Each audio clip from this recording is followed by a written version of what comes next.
23 अगस्त 2023 यानी वो दिन जब लैंडर विक्रम चांद की सतह पर उतरा था। करीब 11 दिनों में रोवर प्रज्ञान ने चांद से जुड़ी तमाम जानकारी को लैंडर विक्रम के जरिए इसरो के हेडक्वार्टर तक भेजा है। वो जानकारी जिसे हासिल करने के लिए दुनिया भर के बड़े से बड़े देश जुटे हुए हैं। चांद पर सूर्यास्त होने की वजह से रोवर प्रज्ञान स्लीप मोड में जा चुका है, लेकिन अब तक के मिशन में इसरो को क्या कुछ पता चला, प्रज्ञान को क्या मिला, आगे किस चीज की उम्मीद है और दोबारा मिशन कितने दिन में शुरू होने वाला है, ऐसे तमाम सवालों का जवाब आपको मिलेगा इस रिपोर्ट में।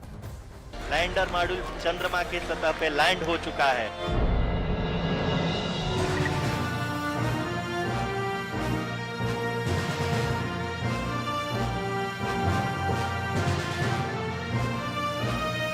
पिछले करीब 11 दिनों में चांद की सतह पर उतरे लैंडर विक्रम और रोवर प्रज्ञान ने हर जानकारी को इसरो के हेडक्वार्टर तक पहुंचाया। सल्फर की खोज हो या एल्यूमिनियम का पता, कैल्शियम की मौजूदगी हो या फिर आयरन का ज्ञान, बेंगलुरु तक हर वो जानकारी पहुंची जिसका इंतजार वहां बैठे वैज्ञानिकों को बरसों से था। लेकिन अब प्रज्ञान स्लीप मोड पर जा चुका है। इसरो ने जानकारी दी है।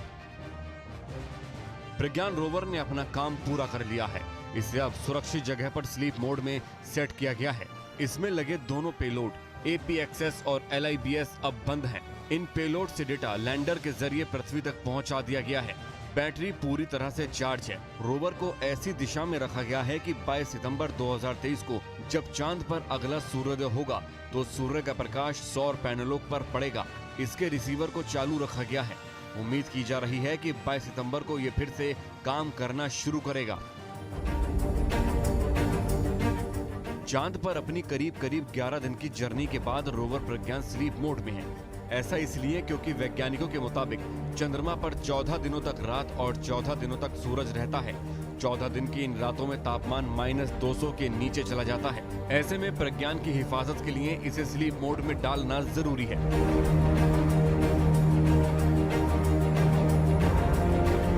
चंद्रमा पर लैंडिंग के करीब 14 घंटे बाद इसरो ने रोवर के चंद्रमा पर उतरने की पुष्टि की थी।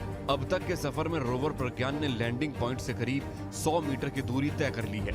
1 सेंटीमीटर प्रति सेकंड की रफ्तार से रोवर प्रज्ञान ने चंद्रमा पर सफर किया है, जिसके बाद 100 मीटर की दूरी तय करने में उसे करीब 11 दिन लगे। विक्रम लैंडर ने चंद्रमा की उस डार्क जोन में एंट्री ली है जहां दुनिया का कोई भी देश नहीं पहुंचा है। इसीलिए रोवर प्रज्ञान की लैंडर विक्रम के जरिए आई हर जानकारी पर दुनिया भर के वैज्ञानिकों की नजर है। पहली कामयाबी, चांद पर भूकंप का पता। इसरो ने बताया कि चंद्रमा 3 के विक्रम लैंडर पर लगे instrument of lunar seismic activity यानी ILSA पेलोड ने चंद्रमा की सतह पर भूकंप की घटना को रिकॉर्ड किया। दावे के मुताबिक ये भूकंप 26 अगस्त के करीब आया होगा। दूसरी कामयाबी, चांद पर सल्फर की पुष्टि। इसरो के मुताबिक रोवर प्रज्ञान के जरिए मिली जानकारी से चांद के साउथ पोल पर sulphur, aluminium, calcium, iron, chromium और टाइटेनियम के होने का पता लगा है। इसके अलावा चांद पर मैग्नीज, सिलिकॉन और ऑक्सीजन भी है। तीसरी कामयाबी, चांद पर प्लाज्मा मिला। इसरो के मुताबिक लैंडर विक्रम के जरिए उन्हें तमाम जानकारी हासिल हो रही है, जिसमें से एक साउथ पोल पर प्लाज्मा की खोज है। इसरो वैज्ञानिकों की माने तो लैंडर विक्रम में लगे रंभा LP ने चांद पर प्लाज्मा के होने की खोज की है। चौथी कामयाबी, साउथ पोल पर तापमान। इसरो की माने तो चंद्रमा के साउथ पोल पर अलग अलग गहराई के गड्ढे हैं और अलग अलग गहराई के तापमान में काफी अंतर है। साउथ पोल की सतह पर जहां तापमान 50 डिग्री सेल्सियस है, वहीं 80 mm की गहराई में -10 डिग्री सेल्सियस तक का तापमान है।